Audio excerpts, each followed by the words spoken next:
Tere, mina olen Maria ja mul on sulle väga raske küsimus täna. Kust sa tead, mis asi on mehelik või naiselik? Kust kohast sa oled õppinud selle kohta? Ehk siis me hakkame rääkima soostereotüüpidest, soorollidest ja tegemist on, hoiatan juba ette, tegemist on sellise teemaga, mis kipub inimesi tülli ajama. Võib-olla olete isegi märganud, olgu see siis mängudes või sotsiaalmeedias või üleüldse niimoodi, kuidas inimesed omavahel räägivad, et selline poisid versus tüdrukud, mehed versus naised, vastandumine on kuidagi nagu õhus. Ja esimese asjana ma tahangi tegelikult teile öelda, et see ei pea niimoodi olema, me ei pea sellest rääkima kui sellisest nagu nullsumma võiduga mängust, vaid meil kõigil võiks olla võimalus eksisteerida sellisel viisil, et me oleme ise õnnelikud ja teised ei saa kahju. Sest et kas see ei ole mitte meie kõigi suurim eesmärk elus? Ja rääkides mehelikustest ja naiselikustest, tulebki meeles pidada võib-olla seda, kuigi see on raske, et see ei pea olema sõda kahe soo vahel. Üks ei pea olema teisest parem, ei pea peale jääma, ei pea olema, et ahaa, tegime neile ära tüüpi, vaid kõigil võiks olla õigus eksisteerida ja kõigil võiks olla õigus olla omamoodi. Ja ehkki me täna räägime siin väga niimoodi binaarselt, et meil on mehelikkused ja meil on naiselikkused, ärme unustame ära, et tegelikult see spekter on selline skaala isegi, on selline palju laiem. Aga tänane teema on siis seotud selliste nagu kahe hästi tugeva mõistega. Kõigepealt peaks alati inimestelt küsima, et kust sa tead üldse selle asja kohta, miks ma peaksin sind üldse kuulama. Ja minu sõnu loodetavasti võiksite te kuulata sellepärast, et ma olen neid teemasid natuke teaduses uurinud.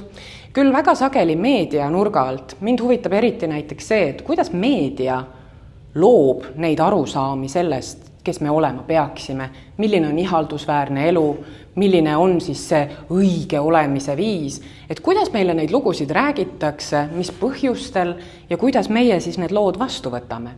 Ja sealt on siis sündinud nii mitmedki uuringud, kus me oleme püüdnud aru saada, mis rolli see sugu võiks mängida. Küll sotsiaalmeedia suhtluses, aga ka tavalistes meediatekstides ja tegelikult laiemalt ka selles, kuidas meid kasvatatakse. Kuidas ühiskond meile ütleb, et vat, niimoodi on õige ja hea, tee nii ja siis saad sa hakkama. Ja kui me küsime siis seda sama küsimust, millest me alustasime, et kust sa üldse tead asju maailma kohta? Sa ei ole ju saanud kõike ise kogeda. Kust sa tead, kes on hea või kes on halb, kuidas mingisugustes olukordades peab käituma, kuidas, ma ei tea, matustel käitutakse, kuidas kohtingutel käitutakse. Et kus sa tead seda? Võib-olla on sulle räägitud neid lugusid lapsepõlves. Näiteks läbi muinasjuttude, läbi perekonna, kõikvõimalike sükeste nagu õpetussõnade, mida ütlevad meile meie emad, isad, vanaemad, vanaisad, teised turvalised täiskasvanud, lähedased, hooldajad, õed, vennad. Kõik see moodustab hästi suure osa sellest, mida meie arvame, sest me võtame need asjad, mida meile öeldakse ja teeme need just nagu reaalsuseks, et ahah, maailm on selline. Ja siis sinna juurde loomulikult tulevad haridusasutused, hobi, sõbrad, meedia, nagu ma nimetasin, ja kõik võimalikud sellised teisesed sotsialiseerimise agendid, nagu nende kohta öeldakse.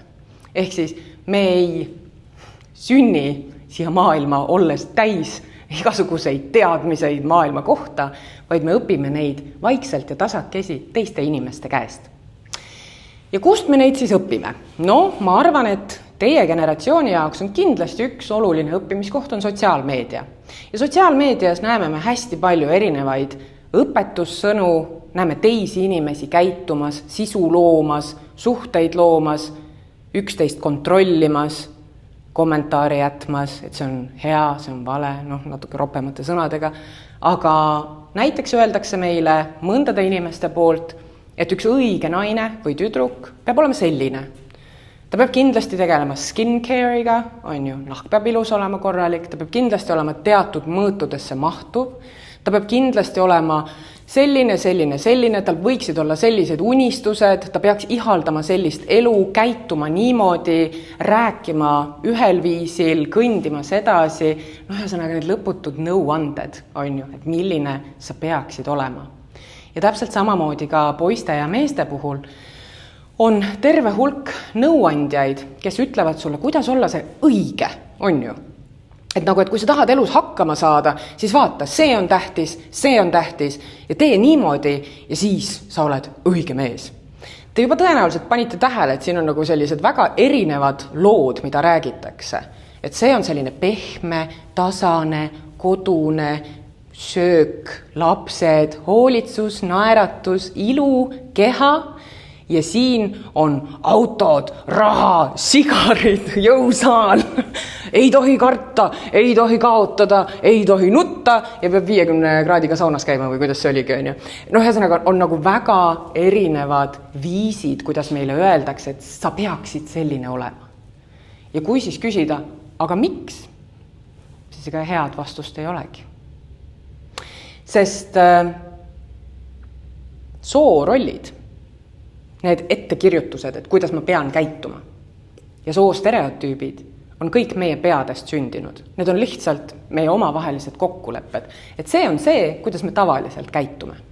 Aga kui see ei ole kosmosest antud meile või geneetiliselt, bioloogiliselt sisse kodeeritud, siis kõiki neid on võimalik ju muuta. Et kui need kitsad rollid teevad meid õnnetuks, on meie vaimsele tervisele halvad, siis miks me ei võiks nendest raamidest välja murda? Ja mõned nendest raamidest on päris ohtlikud isegi, sest kui me räägime soost online kultuuris, siis näeme me väga sageli, et palju tehakse sellist nagu väga üle piiri nalja. Ja olete tõenäoliselt võib-olla teiegi kuulnud kõik võimalikke mine tee mulle võileib ja kööki tagasi ja hihihi ja ha-ha-ha, seda tüüpi nalju, mida te siin just nägite.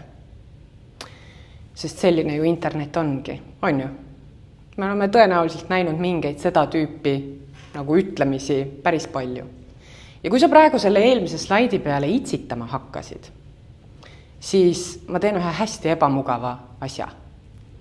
Ma küsin, aga miks? Explain the joke. Et miks see on naljakas? Miks see ajab itsitama? Kas sellepärast, et see on klassiruumis lihtsalt nii imelik, et seda ma küll ei osanud oodata täna, kui ma tulin kooli? Ja see on arusaadav on ju reaktsioon, et me vahetevahel nagu naeruga reageerime ootamatustele.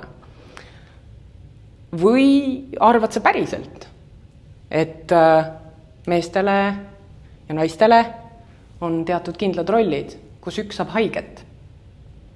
Ja siis on jälle see küsimus, aga miks see naljakas on? Miks on see, kui keegi kannatab, naljakas? Ja see on põhiline vastus või vaidlus isegi, mida ka mina pean oma sõpradega, kus küsitakse, et aga miks sa üle mõtled? See on ju lihtsalt nali, need on lihtsalt meemid, come on, ära mõtle üle. Ja see küsimus ongi selles, et kui mingisugused naljad, mingisugused rääkimise viisid, mingisugused arusaamad, et mehed on sellised, naised on sellised, on piisavalt palju kordi öeldud, piisavalt paljude erinevate inimeste poolt meie elus, siis meile hakkabki tunduma, et järelikult on nii. Ehk siis naljast saab reaalsus. Ja seda oleme näinud loomulikult mitte ainult internetikultuuris, vaid kõik võimalikes sfäärides. Küll ärimehed ütlevad meile, et naise roll on olla ilus, ema ja rõõmustada oma mehi. Ärge püüdke tõestada maailmale, et te suudate, ma ei tea mida. Poliitikas ambitsioone omad inimesed on öelnud, et ahtrad naised, vaadake järgi, kui te ei tea, mis see tähendab, peaksid vägisi sigima. Kanakarja kambakad, naised peaksid olema vait, nähtavad, aga mitte kuuldavad, täiskasvanud naisi kutsutakse tüdrukuteks. Siin on ühesõnaga hästi palju viise, kuidas nagu öeldakse, et tegelikult naine ei ole nii väärtuslik.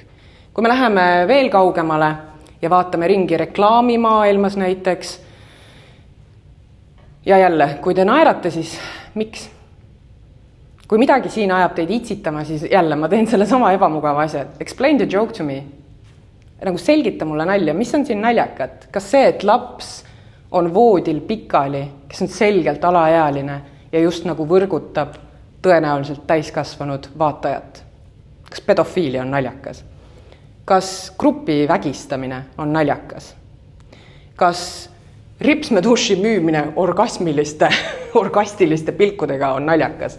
Kas see porno tööstuslik võte on päriselt naljakas? Kas naised tahavad, et neid niimoodi nähtakse ja koheldakse? Tõenäoliselt mitte. Aga kui need lood korduvad hästi palju, siis need hakkavad meile tunduma, et aga ise te ju see on alati niimoodi ju olnud. Et mis asja, ärge hakake siin mingi lammutama ja jaurama oma mingi feminismi juraga. Alati on ju niimoodi olnud, kõik ju teavad. Ja pealekauba, kui sa praegu tunned hästi suurt ebamugavust, et pagana pihta, miks ta räägib nii vastikutel teemadel, siis on tõenäoliselt sellepärast, et ma räägin asjadest, mis lähevad sulle praeguseks teadaoleva maailma kohta kuidagi nagu vastuollu. Sest et uusi vaatenurki vastu võtta ei ole väga tore. Kust tuleb see teadmine, et mehed on sellised ja naised on sellised? Ma näitasin teile juba igasuguseid meediapilte siin, aga tegelikult ka meie keelest. See, kuidas me omavahel räägime, mis sõnu me kasutame. No näiteks, miks on niimoodi, et kui ma vaatan Eesti Keele Instituudi sõnaseletusi, siis naiste kohta käivad näited on avalik naine, kaubitsetud naine, munadega naine, naiste paradiis, naistesse minema. Ja meeste kohta toodavad näited on hea mehe poolest, kõik see mees, kõva mees, mees metsast, mees nagu orkester. Kas te saate aru nagu sellest erinevusest siin? Ühes on naine kui objekt kasutamiseks, nagu mees, naine, sest see on hea naine, kes on nagu mees. Ja teises on pigem nagu sellised positiivsed. Nende samade munade juurde tulles siis ka siin võib ju mõelda, et kuidas on ikkagi niimoodi kujunenud, et kui kellelgi on munad, siis see on hea. See teeb ta tugevaks ja vägevaks. Samas kui munandid on väga õrn organ, nagu te tõenäoliselt teate. Et miks me näiteks ei ütle, et vaat kus peaministril on ikka munasarjad, kurat. Et meil ei ole harjumust, nüüd kõlab imelikult, mis mõttes me ei räägi ju mingitest munasarjadest. Muidugi me räägime munadest. Aga lihtsalt kujutame ette, et olukord oleks teine ja küsime, miks munad? Why the balls, on ju? Keel ei ole kunagi lihtsalt kuskilt nagu välja hüpanud nähtus. Keel sünnib ajaloo ja võimusuhete ja meie igapäevaelu sellise produktina. Me iga päev loome keelt uuesti. Ja taaskord, keel töötab ka nalja tasandil. Ehk siis ära mõtle üle, need on lihtsalt naljad ja ütlemised ja issand jumal küll. Siis tegelikult kõik need sõnad, mida me iga päev kasutame, nad kujundavad seda, kuidas me maailmast aru saame. Muuhulgas loovad ja taastoodavad sõnad, need samad naljad, need samad vanasõnad, need viisid, kuidas me ütleme, et mehed ei nuta, ära viska nagu mingi eit, naiste loba, mehed on sead, naised on ussid, kõike seda, et see kõik taastoodab seda, kuidas me üksteisest aru saame, mida me teisest ootame ja mida me enda kohta arvame. Ja mõnikord on need tagajärjed üsnagi koledad. Et tõenäoliselt olete te, jällegi see make me a sandwich tüüpi meeme üsna vägivaldseid näinud ühes ja teises kohas, aga see normaliseerib seda, et nagu on okei öelda naistel bitch. Ja nad väärivadki paika panemist, vaigistamist ja kõike muud säärast. Ei pea vist isegi minema täna ajaloos väga kaugele. USA-s, kui ICE töötaja Jonathan Ross oli tulistanud Rene Goodi, ütles ta pärast tulistamist fucking bitch. Mis on teatud mõttes selle sama loo taasjutustamine. Sa pead olema vait, sa pead olema nähtud, aga mitte kuuldud, sa ei tohi ruumi võtta, sa oled mingi suvaline eit. Ja öeldakse ka, et tüdrukute või naiseks olemise üldkulu kübersfäärides on üsna kõrge, sest internetist, tere tulemast internet, on ju, me lihtsalt olemegi sellised siin. Aga siin tasub jällegi seda küsida, et kas see päriselt on see internet, mida me tahame? Kas see ongi normaalne? Ma olen suhteliselt kindel, et ka teie klassis inimesed valdavalt arvavad, et see ei ole okei viis, kuidas üksteisega rääkida. aga kui me näeme seda iga päev, kogu aeg, siis sellest saab meie normaalsus. See ongi see, kuidas me üksteisega räägime. Mängudes, sotsiaalmeedias, kus iganes. Nüüd ma olen rääkinud hästi palju sellest, milliseid ebaõigluseid kogevad tüdrukud ja naised, sest ajalooliselt on lihtsalt niimoodi olnud. Tänased poisid ei ole selles süüdi, ausalt. Ma olen kindel, et teie ei olnud selles süüdi, et naised ei saanud hääletada või et nad ei tohtinud ülikoolis käia või pangakontot omada või aborti teha või lahutada oma abielu või mida iganes. On ju, teie ei ole selles süüdi. Ja ma tahan ka rõhutada seda, et seesama süsteem teeb haiget väga palju ka poistele. Ka mittebinaarsetele inimestele muidugi, aga ka väga palju poistele. Ja tänane tööülesanne teile siia lõppu, kui ma olen lõpetanud, ongi, et te läheksite punanepill.ee leheküljele ja loeksite sealt, milliseid ebaõigluseid kogevad poisid ja tüdrukud, naised ja mehed. Seal on inimesed ise kirjutanud, et mis neid närvi ajab soorollide juures. Aga ma olen ise ka ju rääkinud päris paljude teismelistega ja lastega ja küsinud, et mis teid närvi ajab, mida ütlevad poisid ja mida ütlevad tüdrukud. Ja nüüd ma toon välja mõned asjad, mida ütlevad poisid pidevalt. Ja seda siis, alustades, 4. klassi lapsed kuni ülikooli tudengiteni välja. Ma olen küsinud seda väga paljude erinevate inimeste käest. Kooliõpilased, poisid ütlevad, et neile käib tegelikult väga-väga hinge pihta. Just nimelt teeb haiget, ajab kurjaks, sest kurjus, viha on ju nagu poistele ja meestele nagu lubatud emotsioon. Aga tegelikult teeb kurvaks see, kui näiteks tüdrukud sosistavad omavahel tunnis, siis õpetajad on väga sageli, et kus tasa nüüd. Aga kui poisid omavahel sosistavad, siis on jälle te segate tundi, te olete igavesed pahategijad. Ehk siis, et see reaktsioon võib tunduda ebavõrdne. Ma ei tea, kas teie koolis on ka niimoodi, aga paljudes koolides on räägitud sellest. Samuti on poisid rääkinud mitte ainult siis mulle erinevatel kohtumistel, vaid üleüldiselt laiemalt sellest, kuidas need samad manfluencerid, Andrew Tate'i laadsed, nad tegelikult loovad ebarealistliku pildi sellest, milline on normaalne tavaline keha. Selline muskli ja testosterooni hullus, mida tänased jõusaali treenerid kirjeldavad, me oleme selle kohta ka uuringuid teinud, et see on tegelikult selle sama asja, see varjukülg, et sa ei ole piisavalt hea. See peab olema suurem, tugevam, agressiivsem, kähku kiiresti, testosterooni ei ole kunagi piisavalt palju ja nii edasi. Et see ei ole tegelikult ju adekvaatne jutt. Samuti selline välimuspõhine, et mewingud, maxingud, nii edasi, et te olete tõenäoliselt digikultuuriga paremini kursis kui mina selles nurgas, aga te olete ju näinud seda, kuidas on läinud nagu väga välimuse põhiseks ja mitte ainult tüdrukutele, et osta seda toodet ja ole nii kõhn või mis iganes, vaid samamoodi ka poistele ja meestele, et milline on ihaldusväärne mees. Ja tegelikult ka loomulikult see, et igale liikumisele tuleb nagu vastuliikumine ja sellise hüpermaskuliinsele, sellise jõuks ja domineerimine vägivald on hakanud ka järjest rohkem naisi ütlema, et mehed ei olegi midagi väärt, mis on ju ka täiesti ebaõiglane stereotüüp. Samuti toovad teismelised välja seda, et neid häirib see, et mehed peavad maksma. Et poisid peavad ikkagi väga sageli sotsiaalsetes olukordades maksma. Samas kui tänane võrdõiguslik maailm tegelikult, kus me täiskasvanutena kohtingu maailmas ringi liikudes teenime üsna võrdselt sageli. Palgalõhe meil on endiselt, vaadake järgi, kui suur see on. Aga see eeldus, et mees peab kogu aeg maksma, on poiste ja meeste arvates natuke ebaõiglane. Sest neil ei ole ka raha, kui nad on alles noored või alustavad oma elu. Aga just nagu mees peab oma väärtust tõestama läbi selle, et on niimoodi. No ei ole ju väga tore olla kõndiv rahakott. Samuti ütlevad nii mõnedki mehed, et nad ei tea, mida teha tänases olukorras, kus nad näevad, et naiste vastu ollakse ebaõiglane ja siis, kui nad lähevad just nagu appi, ütlevad, et kuulge, ma mehena vaatan ka või poisina vaatan ka, et see ei ole okei, siis neid rünnatakse selle põhjal, kus nüüd tuli prints valgel hobusel ikka meie naiste eest rääkima. Et just nagu sa tahad aidata, olla kaasas, seda ebaõiglust leevendada, aga siis saad veel ilge solgi kaela selle eest, et sa püüdsid midagi teha.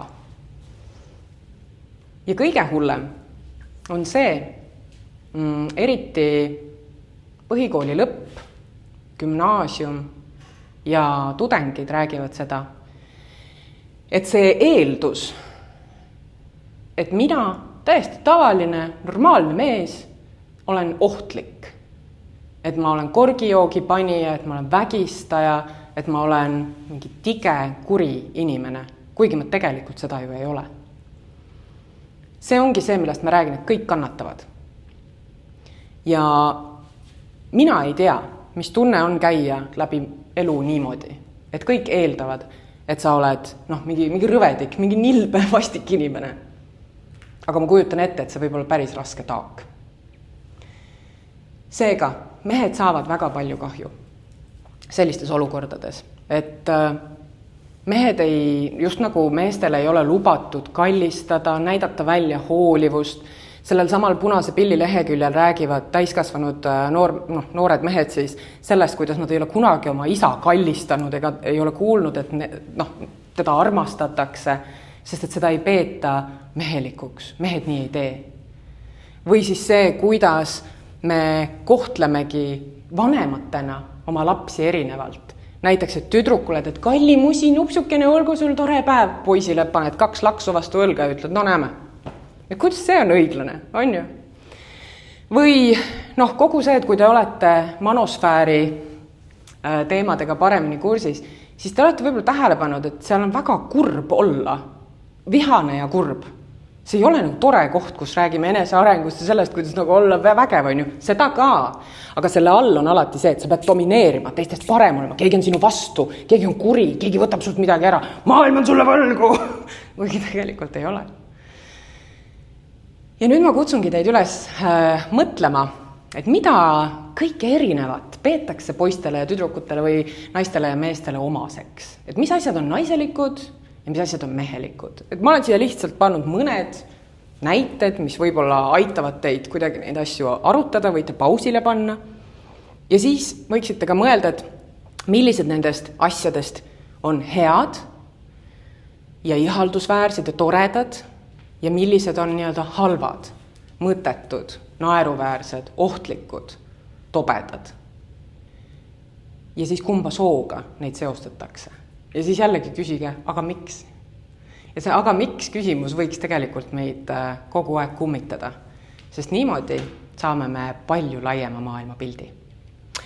Kui teid huvitavad need teemad rohkem, siis võite mulle vabalt e-mailida. Ma tean, põhikool vist eriti ei taha e-mailida, aga võite mind ka üles otsida erinevatelt sotsiaalmeediakanalitelt, sest ma räägin suurima hea meelega, püüdes alati jääda rahulikuks ja mõistvaks ja mitte minnes kohe niimoodi tülli nendel teemadel ka edaspidi teiega. Aitäh teile!